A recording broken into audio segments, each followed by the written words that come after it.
All right, guys, let's check out the Davosa Titanium PVD coated model. There are other variants of this, non-coated ones. There's also chronograph models, but this is the one that Gil sent over from Davosa. So big thanks to Gil for doing that.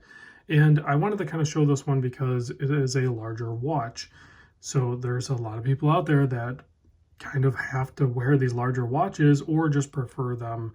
And even if you don't, and maybe you just want to step outside your comfort zone, and I will show you midstream in the video here, this 46mm watch on my 7¼ inch wrist works totally fine. And because it's titanium, it's lighter than it should be for its size, but it's not light. At 121 gram, it's still a decently sized watch on a rubber strap. So let's get into that. I did already mention the 46mm case size, so you do have that from side to side. Lug to lug is about 55, and then you have this integrated strap here. So I didn't really measure the lug width here because you're going to want to wear it on the provided straps. And like I said, there's other variants available. There's even some with leather straps, which would be really cool to check out as well. It's 13.5mm thick. You have a flat sapphire crystal up top with AR coating. You do have a display case back here, and the case back is fastened down with 8 screws. And it also has a display showing the ETA 2824, otherwise known as the Davosa or DAV 3021. You know, and it made me think about that. Like, why do brands take a movement and then label it their own part number, like a DAV 3021? Is it maybe because now this gives them the freedom to source whatever movement they have available to them at the time? They're still putting the best one that they can get in there, so, you know, for the price point. So they're putting in a 2824, and then they have a laser engraved Davosa rotor. But say that inventory dries up, the availability dries up for that movement, they can put in an SW200 or a Ronda R150 or something like that, and they can still label it as the DAV 3021, and then they don't have to change all their branding every time they actually change the movement. So I think that's maybe one good reason to see a good Swiss movement, but labeled as their own, you know, with a custom rotor essentially. That makes sense from, if you really think about it, that actually makes sense. So 100-meter water resist on this guy. It does have a screw down crown. The crown is actually 8mm too, which you need to have a larger crown when you have a larger watch. The other thing is tons of traction on this, even, you know, navigating around those crown guards. Plenty of threads on it, a nice little pop to it. And then of course you have your date position, and then you have your hack position here, or your time setting position. The crown on this is very rigid and well designed. I like the way they did that. It's also signed with their little Davosa star. So you go ahead and screw that in. Nice wind to that 2824. And there you go. Now you have a 100-meter water resist. Using, check this out, an authentic carbon fiber dial on this as well. Excuse the smudging, but it has a legitimate carbon fiber dial. So that has a really nice, interesting light play on it. You have nice applied indices. You're going to have superluminova. I like the Arabic 12, and then just regular indices going around. Oversized at, well, no, they're pretty much all the same, aren't they?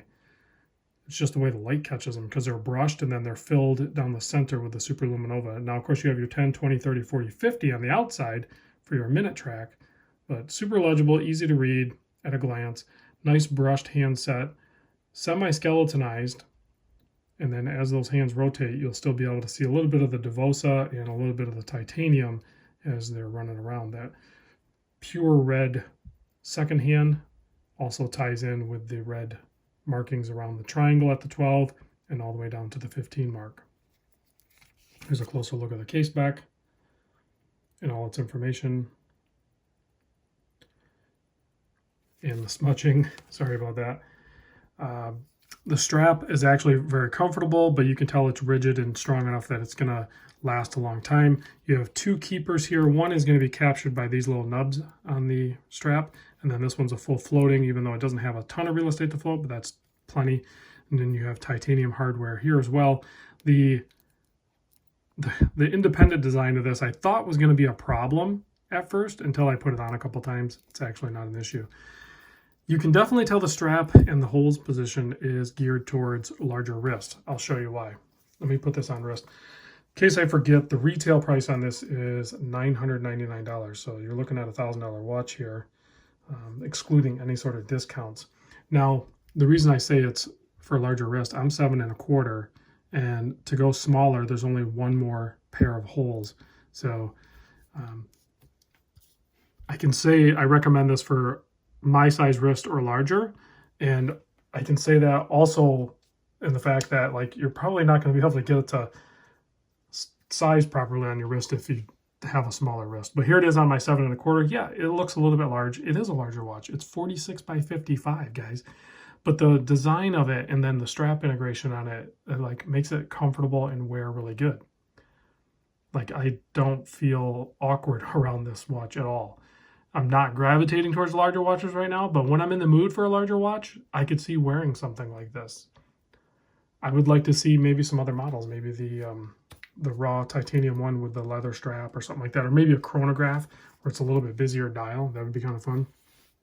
Gil also sent over this homage style watch here. It's a GMT style watch with a ceramic bezel insert and a nice bracelet paired up with it. It's very, well constructed.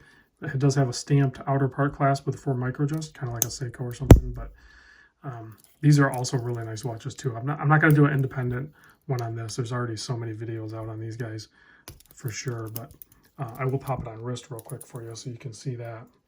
And the bezel is like a dive style bezel, so it only goes in one direction. It's not a bi-directional. It's a 120 click unidirection. So, and it does have the date magnifier there, probably 2.5 times. Very clean looking watch for sure. Gloss black dial, Mercedes style handset, and of course that red GMT hand. This, I don't have a display case back on this, so I'm not sure exactly what movement it is. So it could be a ETA or a Sellita. I'm not 100% sure, but oversized crown and everything like that. Well constructed watches, guys, and decent price points. I'm sure there's discounts. If I can, I'll double check with Gil if I can find one. I'll put it in the description. Otherwise, you'll have to hunt around for one. But well constructed watches, guys. Let me know what you think. I'm going to kill the lights and we'll do a loom shot on this.